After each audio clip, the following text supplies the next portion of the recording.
श्रीराम जय जय राम। नाम हेच परमेश्वराची भेट करवून देईल।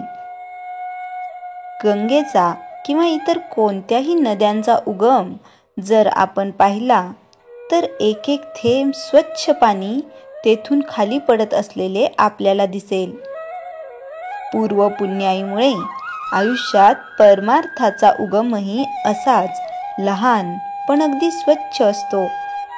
पुढे त्या स्वच्छ झऱ्याचे नदीत रूपांतर होते आणि अनेक ठिकाणांहून वाहत आल्याने तिचे पाणीही काहीसे गढूळ बनते। तसेच आपले जीवनही व्यवहारातल्या बऱ्या वाईट गोष्टींच्या सानिध्यामुळे पुढे गढूळ बनत जाते। परंतु ज्याप्रमाणे पाण्याला तुरटी लावली म्हणजे पाणी स्वच्छ होऊन सर्व गाळ तळाशी राहतो, त्याप्रमाणे कोणतेही काम करताना नाम घेतले तर त्या कर्माचे गुणदोष तळाशी बसून वर निर्मळ जीवनाचा प्रत्यय येतो। कोणीही दाढीवाला साधू येऊन सांगू लागला की परमार्थ असा आहे तसा आहे, तर तुम्ही खुशाल छातीवर हात ठेवून सांगा की नामाशिवाय परमार्थच नाही। कर्म करताना नाम घेऊन समाधानात राहणे हाच खरा परमार्थ। भगवंताचे प्रेम यायला, त्याच्याबद्दल आपलेपणा वाटायला नामासारखे साधन नाही। आपलेपणाचे प्रेम किती असते पहा। एक मुलगा आईजवळ राहत होता। पुढे त्याचे लग्न झाले। त्याने आपली बायको मानली। तिच्याबद्दल त्याला प्रेम उत्पन्न झाले।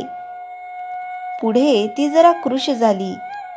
त्याला वाटले ही शहाणी आहे, बोलत नाही, परंतु हिला आपल्या आईचा जाच असला पाहिजे, म्हणून तो वेगळा निघाला। आपले म्हटल्याने केवढे प्रेम उत्पन्न होते पहा।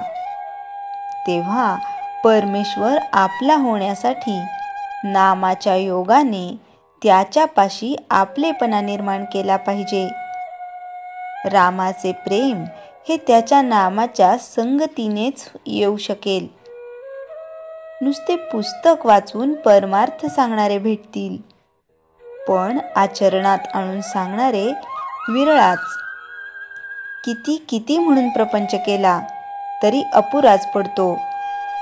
एखादा म्हातारा माणूस आपण पाहिला तर त्याचा संसार खरे पाहू जाता सर्व झालेला असतो।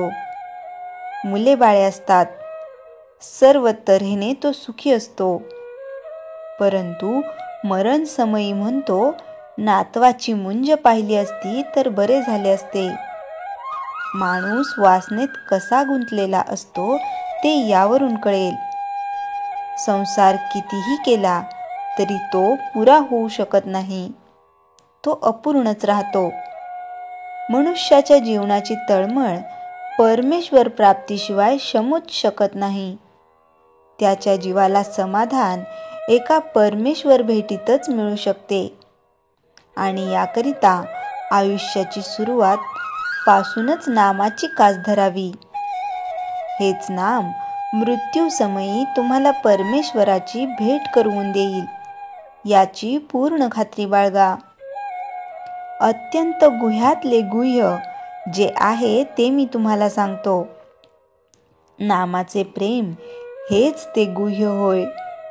श्रीराम जय जय राम।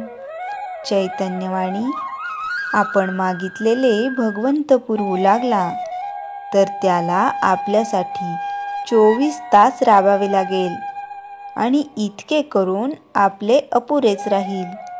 श्रीराम जय जय राम।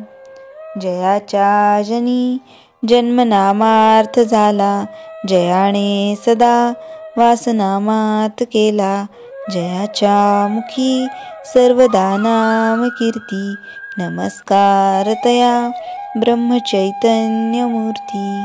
श्रीराम जय जय राम।